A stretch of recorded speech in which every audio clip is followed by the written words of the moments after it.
சோழனை கார்ல கடத்திட்டு வந்திருக்காங்க 2 பேரு. கார் நின்ன பிறகு சோழனை இறக்குறாங்க. சோழன் சொல்றாரு, யாருடா நீங்க எல்லாம், எதுக்குடா என்ன கடத்தி வச்சிருக்கீங்க அப்படின்னு கத்துறாரு சோழன். தாசு சொல்றாரு, அப்பா உங்க மாப்பிள்ள பண்ண திருட்டு வேலைய சொல்லுங்கப்பா.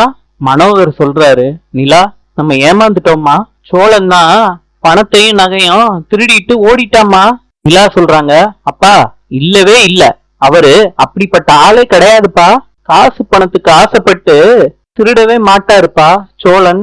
தாசு சொல்றாரு, அப்பா இவ பேசுறத கேட்காதீங்கப்பா, சோழன் பணத்தை எடுத்துட்டு எங்க போயிருப்பான், அவன் வீட்டுக்கு தானேப்பா போயிருப்பான், நம்ம அங்க போவோம்பா, அவன் குடும்பத்து ஆளுகளை அற விட்டு கேட்டா நம்ம தானா வரும்பா சொல்லிட்டு தாசு எந்திரிக்கிறாரு.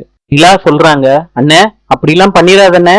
தாசு சொல்றாரு, நிலாவ நம்மளால புரிய வைக்க முடியாதுப்பா, அவங்க வீட்டுல அடிக்கிற அடியில உண்மை எப்படி வெளிவராம போகுதுன்னு பாத்துடலாம்ப்பா வாங்க அப்படின்னு சொல்லிட்டு தாசம் மனோகரம் கிளம்புறாங்க.